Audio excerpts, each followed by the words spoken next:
kimia nzambe eza. Eza makasi. Na pamboli servant de Dieu Tufani Esikazali. Pe na pamboli bato nyonso bazwi libako ya kolanda biso na mama oyo.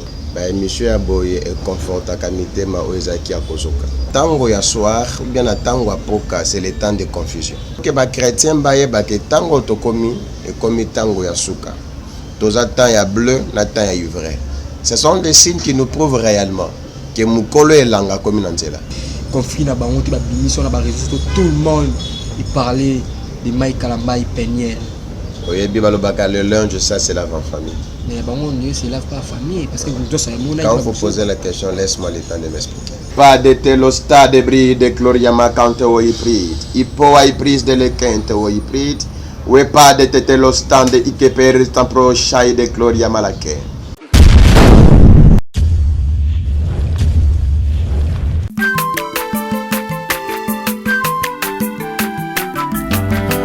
Mwana moto te po akosangai abongwani pete po awangana nzambe ya le nazarien le nazarien le nazarien le nazarien bana kitoko koma mokondima atako bapakolaki mafuta na mosakolima lelo ya yobolingo bateli le nazarien Pamboli oye mona na katempeni mama kantelobi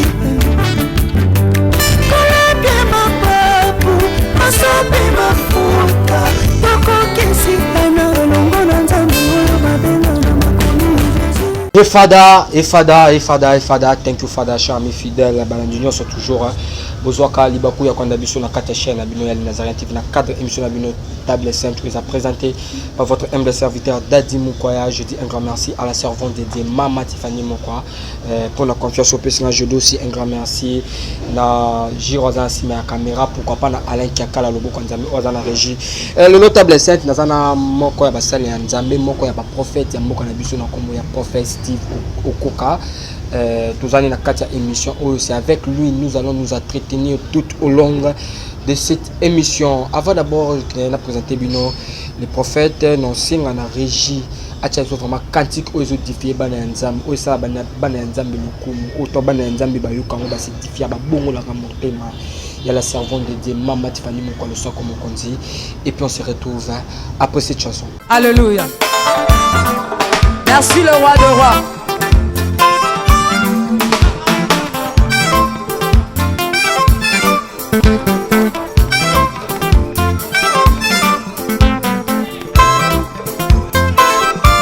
Alléluia.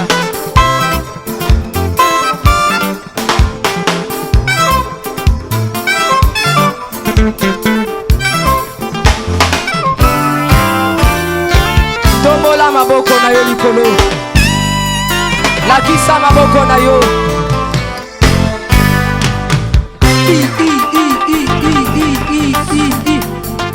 Sakat. Sakat. On y va. Ah. Salaboy, Salaboy. Assis sur son trône. Salaboy. On y va. Assis sur son trône. Encore. Encore.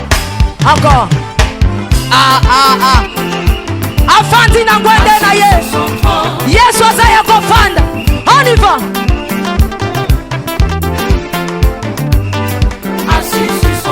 Afandi, Afandi, Afandi, Afandi. Assis sur son trône. Fandi saye, Fandi saye, Fandi saye. Nazo mono tetika Yesu afandi. Afandi, Afandi, Afandi, Afandi. Merci Jésus. Merci Jésus. Afandi, Afandi. Salaboy. Salaboy. Salaboye. Gatela Yesu le sako. On y va. Gatela. Gatela.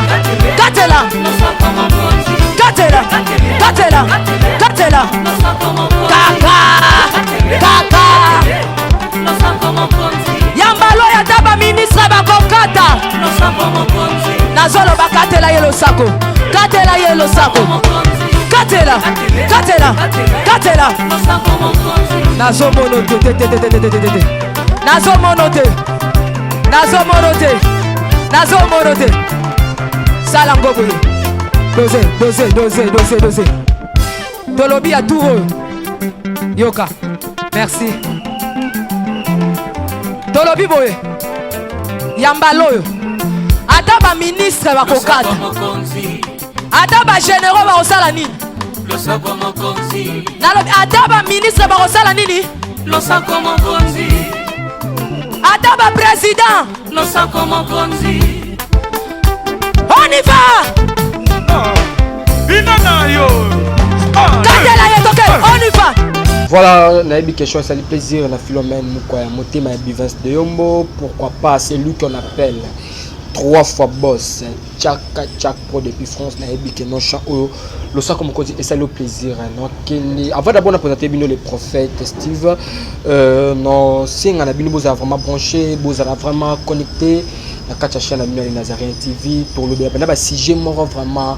Ils sont vraiment très capital avec les prophètes. Les prophètes ont révélé Bissot, c'est caché dans le sujet autour de là.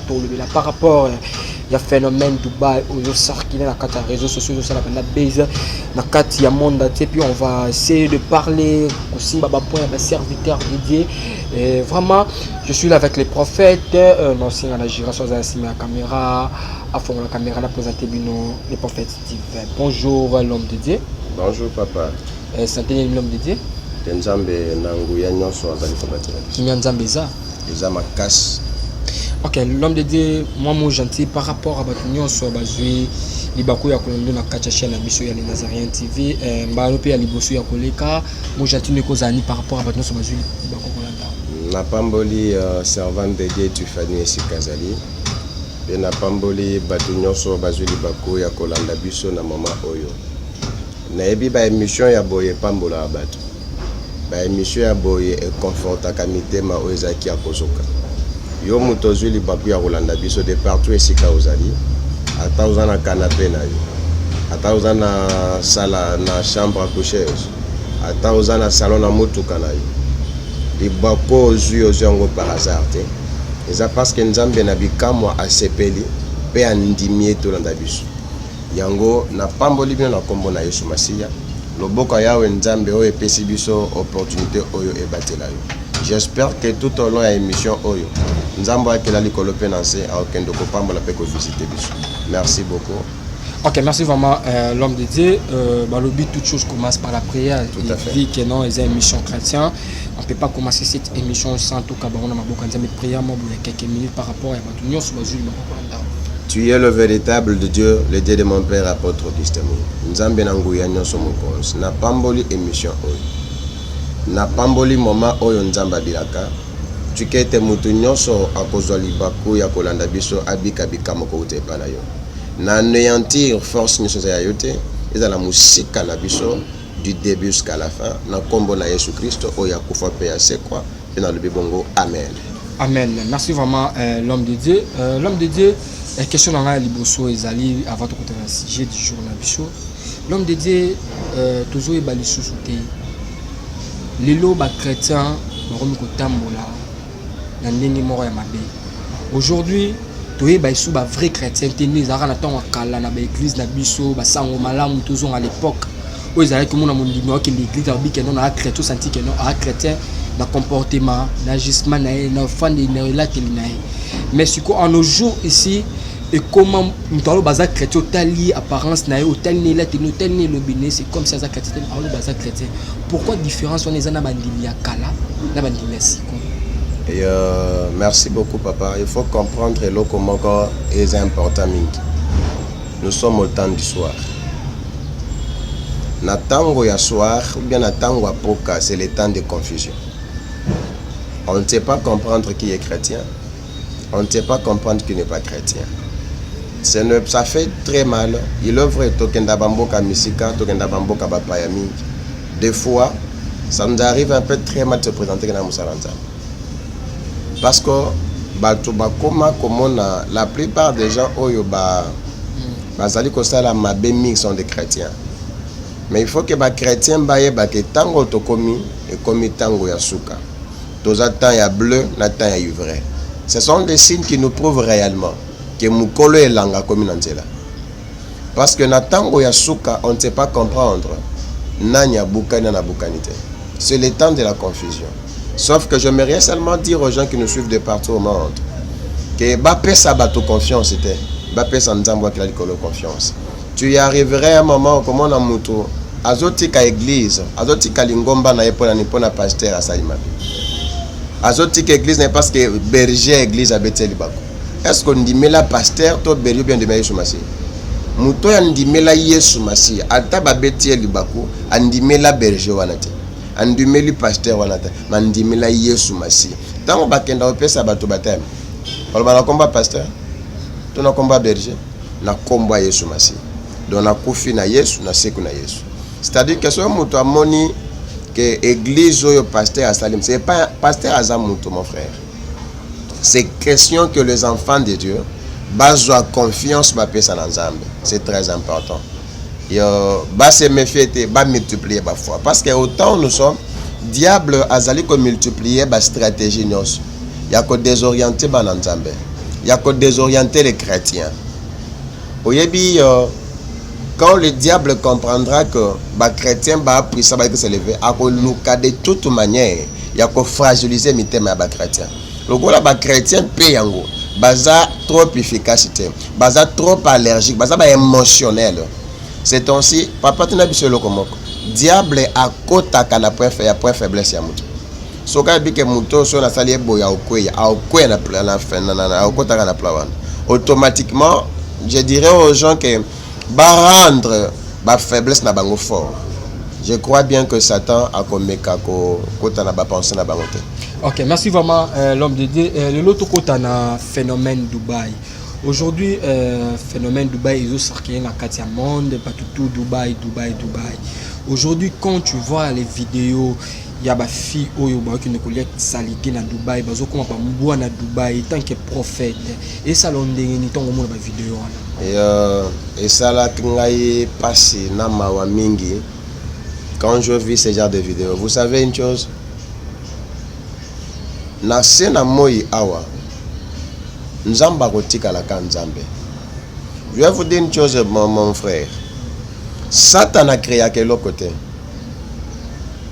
Depuis que Mokili, Satan a créé le côté. Azwa kabilo ko nzamba kela a polycopier yango. Mutomoso sous des fois, mon frère a kokenda kosimba kisi ya mbongo. Ce n'est pas seulement que Satan a opesa yo kisi a opesa mbongo. Bakozwa kana dépôt oyo nzambe atiela na vie ya mbongo. Nde bazui a cause ngo dans 5 ans mais va pêcher ngo lelo. C'est pourquoi on remarque batu nyonso bazwa ka mbongo ya kisi tala vie na bango soki mbongo esi. Soka somba ki mapango a oteka mapango. Soka somba ki mituka oteka mituka. C'est malheureux. C'est pourquoi je venais à peine te dire que nous sommes au temps du soir. Natangwa suka makambo nyonso ekoya et troubler peuple de Dieu te. Et troubler ba chrétienté. Et ça que tout tango mokili faut comprendre que to komitangwa suka na milengela. Natambola malamu na nzambe.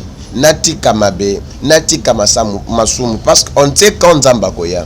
Parce que s'il y a tant de la fin est commis. Je ne sais pas imaginer une femme à Dubaï par exemple. À pas kendo sa kolia biloko a salité. Pourquoi? Pour un simple $10, $5,000. Bon, on connaît aussi là. Et zabiloko ya tango na suka. Donc quand la Bible dit quand vous verrez ce genre de signes s'accomplir, c'est là que vous comprendrez que le propriétaire du champ est dans le chemin. Nzamba nanzela mon frère. Attendez on va na kati ya kito sa l'émission. Bandaka déjà ko tambola malamu. Bongo la motema na parce que calamité soit joya. On sait quand atabiso basa nzamba. Nous devons bien se comporter. Pas te bim ko le soit oyate. Quand je vis ça, ça m'a tellement touché. Et pesinga makasi ya koluka nzambe. Parce que bas signe fort y a tant de la fin zo monana. C'est que pour moi, na bi que yeso a commis nzela. Mais l'homme de Dieu surtout landeli ba fille wana o brosa ba salvi na Dubaï. Baza ba fille oyo ba kinda église, ba pesa rabino ba ding, ba pesa ba offrande comme il faut. Ce que tongo ba sa ba salvi wana ba sort na bo ezande ekozande ngini parce que y a ba fille so tali bien, y a ba fille ba pesa ba ding na bango, ba kinda pe église sont des chrétiens. Papa n'a pas besoin de ce n'est pas que tout le monde qui s'en va à l'église des chrétiens. Nakata église Ndokiazali, Nakata église Mahabouazali. Ne va aller plus loin dans la Bible. La Bible dit que Dieu réunissait ses saints. C'était une réunion de ses saints, mais dans cette réunion, diable a eu. Diable a bangité que ça réunion ensemble. Et moutoua découvrir que diable c'est Dieu le créateur. A tout nu outi wapi. Alors bien na outi ko yenga na mokili. C'est ainsi lui posa la question de savoir est-ce que tu as vu mon serviteur. Alors bien na monier. Et bien ajouté parce qu'au bat la caille. Même le diable connaît que Job c'est Dieu qui le protégeait. Dans l'église, il y a des sorciers, il y a des marabouts. Ce n'est pas seulement qu'en église, il n'y a que des saints. Non. Non. Non, non. Moutoua quoi en église, ndumba ya solo. Maïka ka formalité. Que les gens me voient que j'en ai l'église. Non, non. Tout chrétien n'est pas chrétien. Parce que pour nous, la chrétien, il faut que imiter vie à Christ. Est-ce que moutoua dans la vie à Christ? Il y a une pensée qui m'est arrivée dans ma pensée. Alors, notre Père qui est au ciel, que ton nom soit sanctifié, que ton règne vienne, que ta volonté soit faite sur la terre comme au ciel. Landanga. Que ta volonté soit faite sur la terre comme au ciel. Un vrai chrétien, volonté en Zambalikolo, il faut que tu naisses. C'est que nous devons être l'exemple de Christ. Est-ce que Christ a dit que na Dubaï, que ça la kolia bozoba? Mais est-ce que bon front au bapé ça on a bon front au bapé ça bino ba pasteur ba 10 no bapé ça. Est-ce que réellement au yebi que bapé ça bati? Parce que il faut savoir est-ce que mutu est-ce que yefi abo ba ça bati? Donc il doit appeler ça 10 l'église. Aux en a preuve donc appeler 10 l'église. Parce qu'il faut pas des choses que tu as de au yebi que parce que belé l'homme de Dieu mais la autant ba comme ça ne dérange pas. Ba loge ba mais ba 10 dans l'église. Je vais t'expliquer. Dim est un deuxième ensemble. La Bible dit il n'y a pas d'argent sale. Mais il n'y a que des hommes sales. Au y a dim no yon ensemble. Si tu es sanctifié, au y a n'ango pour l'ensemble. Et on a sanctifié, bon ça mais ça l'église est finie. C'est fini. Ouais. Tu es venu. La dîme est récolte. D'abord, quand tu vas avec la dîme, c'est toi qui connais de quoi il s'agit à dîme. Pasteur est symbioté que kendo boma mutoué la dîme. La dîme c'est un dixième à rémunération, un dixième à salaire. Oye na dîme, je ne serai pas à mesure quand on a fait 10 mois d'années. Si on a dit que dîme au bon mouton, est-ce que dans toute l'église on sera messie à quoi 10 mois d'années? N'est-ce pas? Mais quand la personne vient, na un dixième, on sous-attend réellement qu'ils aient la mise à la naïe. Nzamba wala bino baba prophète nzamba la kisa bino muto pa za ko ya pe bwa ucho boma muto ça ba vie habiter lo la sele mabele manakata ndamba me to li on nzambe. Laisse-moi vous dire une chose, Dieu ne parle pas à tout moment. Dieu ne parle pas à tout moment. Tous sont dans ma sola la Bible li solo ya Eli hein na serviteur ne c'était Eli hein Jires. C'était Eli na serviteur naie aux il est que non ça me la servir ba pe sur offrande il y a boya qui nous offrande. Amona qui offrande aux aïe qui a ma bé mais ça qui atika qui a mon serviteur na qui na rejoint abela qui malade même ça malade qui pourquoi pas penza ma. Et si comme côté que Eli a mon offrande déjà à ma bête Eli a besoin de offrande. Malgré Azagna maladie, il y a Maba, il y a l'œuvre, n'est-ce pas? Et ça, général Naman. Et il y a le bâté qui est au fond de la salité. Par rapport à la conviction, parce qu'il faut savoir une chose. Ce qui moutoyer dans Zambie a un problème, n'est-ce pas? Il faut que vous diagnostiquer ce problème, c'est à quoi, c'est à quoi. Pour avoir un bon traitement, il faut faire un bon diagnostic. Ce n'est pas que tout le monde à Israël. Il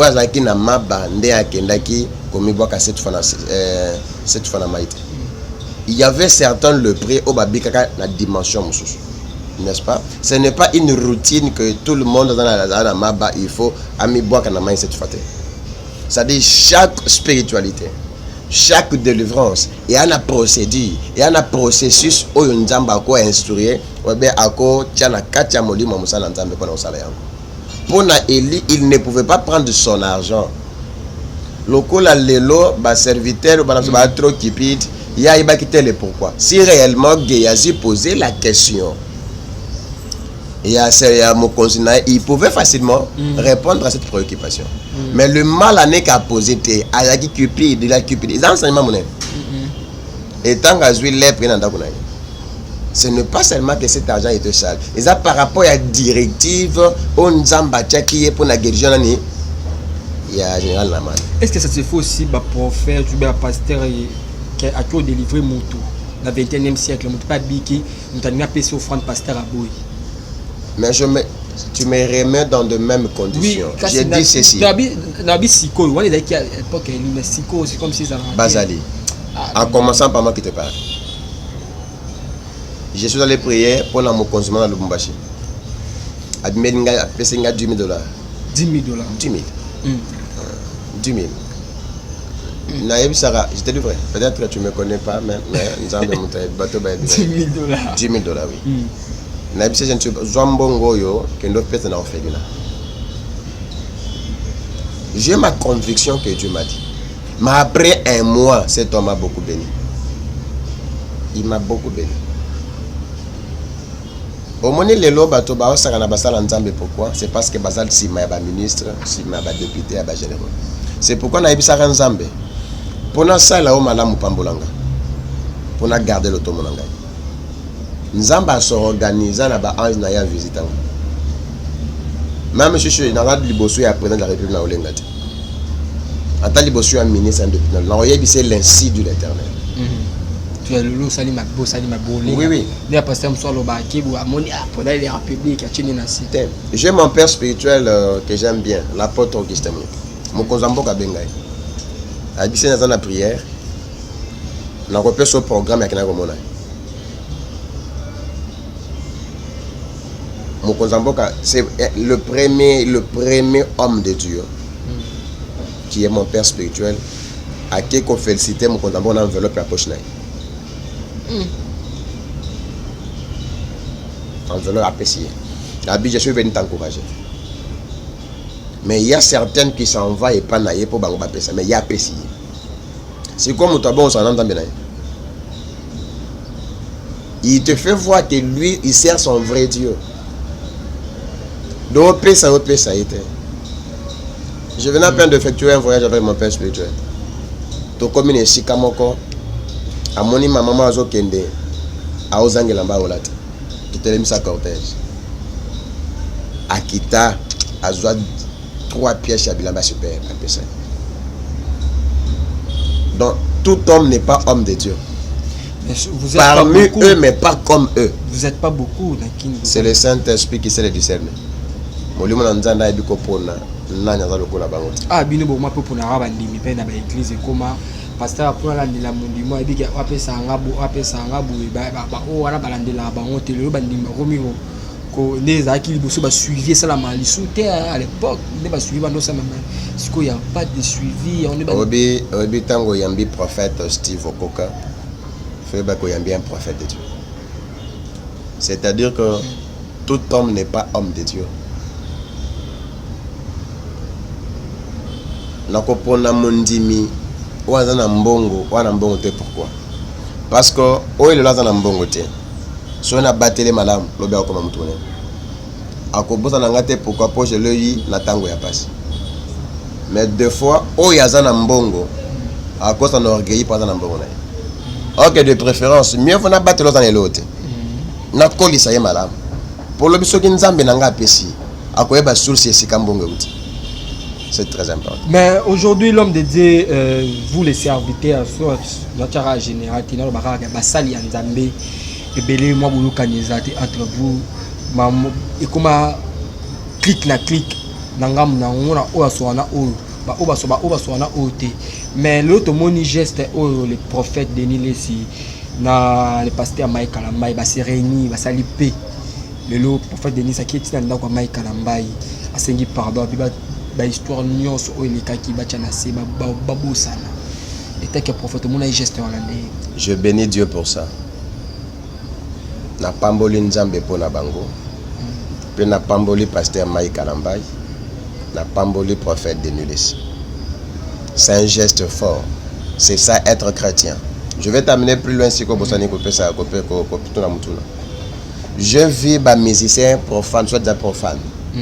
Bakabwani pendant 25 ans passés. Les lobes sangani. Pour moi, c'est une leçon qu'ils nous ont donnée. Ils ont leçon mon aîné. Si de profanes, des musiciens ya mukili mon papa. Bazo sangana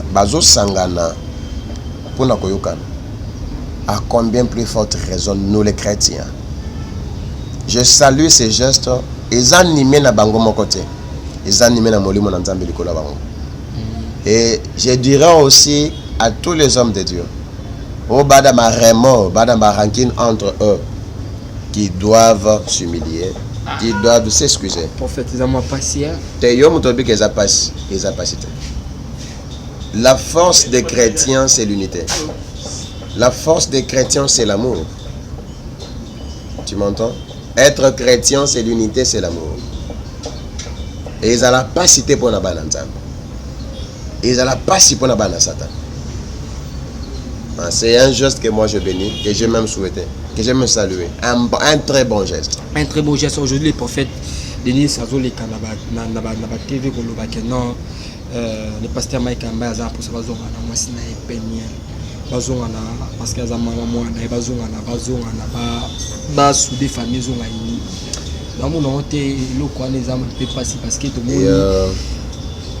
tellement le pasteur Denis et le pasteur Mike Kalamba il y a qui pasteur mais il y a moi si tellement pourquoi bomba qui conflit na bango la bénédiction na ba réseau tout le monde il parlait de Mike Kalamba il peignait. Oui, le linge, ça c'est la famille.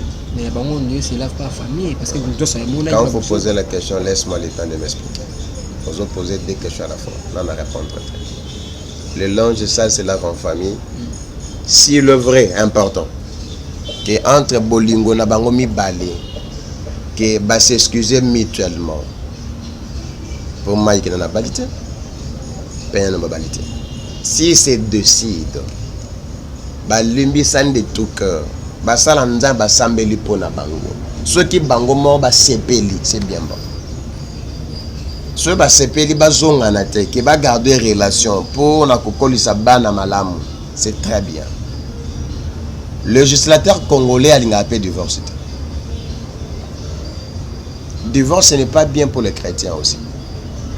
Si le vrai que balingani va s'excuser mutuellement dans mon thème babo sans le passé ba bander le vie à zéro ils peuvent se remarier mais ceux qui ba balani sous-souté ba garder de bonnes relations pour na kokoli sabana madame c'est très bien ngana monesi kama besoin on. Ok, merci vraiment, prophète Steve. Le prophète, toujours comme on a souka émission Nabiso, message nous met le peuple dédié au Bolando en ce moment dans les Nazariens. Nayebi que Nzambe akotika la toujours Nzambe. Depuis que mokili za mokili Nzambe azanzambe. Na la profiter na moment ko yebisa mwana Nzambe nyonso o azuli bafu akola na de partout esikozali. S'il y a de faux, il y a de vrai. Nzamba pesinga message oyo les gens bazobika bikama partout au monde. Na pesi mama Edoxy Mangiesi Kazali na États-Unis Nzamba pambola yo. Mama Henriette na Canada. Na pesi mama Dorcas Lando, que Dieu te bénisse. Dodo de dodo, que mon Dieu te bénisse. Et message fort oyo Nzamba pesinga. Mutu nyonso oyo azu de fois libaku ya Olanda biso na émission oyo Nzambe na ngai ako visiter. Ozana problème chronique. Quand je parle de chronique, une maladie oesilate. Tu as le diabète, tu as le sida, ou un cancer, makambo simbate. Nzamba pesi biso remède kamoko. Et puis j'aimerais très bien que avant mutoazo libaku ya ko benga biso et ozwa ta ko sambela. Ozala convaincu par l'esprit. Ou bien convaincu par l'esprit de la confiture de l'esprit. Et si tu as un problème, oyo batu basambela et simbate. Et j'aime bien bato balukan nzambe na ba problème na bango et simbate. Soko mekin nzambe na biso akozanga te ko pambolo. De partout et si kozali. Bato bako bika bika mwana nzambe tous les jours. Nous enregistrons des témoignages. Basidatique bako bika. Bato a cancer, on a un problème ya keo ba mari de nuit, ba miombe misale kendate, on a un problème ya mukanda. tu nous appelles na plus 243 89 940 40 40 plus 243 89 940 40 40. Tika nzambe na ngai apambola bino yo moto talinga ko hésiter te na telemi apona problème na yo nzambo ya benga na musala ndenga zo bikisa bato c'est facile à bikisa yo na nasambela pona bato na kombo na Yesu Masi. Diova Bible tante brosta de brigante o iprid. Ipa de telosta de bri de gloria macante o iprid. Ipo ai prise de lekente o iprid. Wepa de tetelostan de ikeper tampro shai de gloria malake. E si kanyon sozali. Yo mutuzana kacha hospital. Makambwe sila kate. Tunte ou parti. Tikanzambo ya benganga na musala. Abanda ko pesa o kimia omo ki le pesa kate. Yo mutoza malade banda ko sentir bien siko na kombo na Yesu Christ. Oya kufa pe aseko et tout sambeli bongo amen. Amen. Merci vraiment l'homme de Dieu Naebi Kizanomba la libosoté. Tout à fait. Oui, voilà chers amis fidèles, nous sommes arrivés à la fin de notre émission. C'était votre humble serviteur Dadi Mukwaya, numéro 1 prophète des affichés. On a ce qu'on appelle aux autres prophètes. Bonjour directement. Tout à fait. Parce que on a secrétaire. Le numéro na PC c'est ngamo ba ngamo sa. Ok, voilà. Je dis un grand merci à la servante de Mama Tiffany Mokwa. Je dis aussi un grand merci à Jira. On a qui n'a caméra. Babi rendez-vous à Kamako le 17 mois. Botama et Lamo. Nous allons pas faire part. On a bien ça. On a bien. Je sais que non. Mon vieux Jérémy né dans cette émission nous avons un frère par Nangaï Nabi qui non vous avez vraiment ébélé mon vieux Yves Alvin Béa vous êtes tellement ébélé vraiment on va faire par la bino pour le 17 mois n'est toujours dans le bas toujours avant tout comme on a bino vous avez longo pour nous le longo Nangaï bafwa bachala vite à collé on se retrouve à la prochaine bye bye.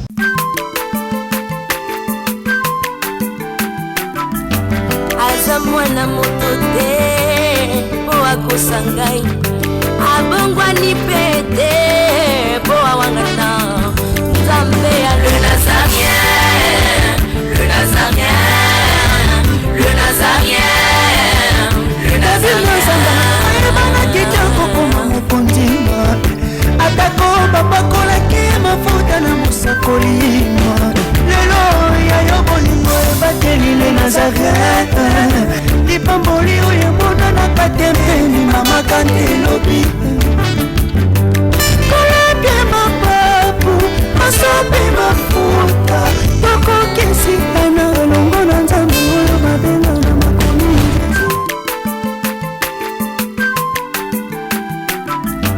aza mwana moto te po akosa ngai abongwa ni pete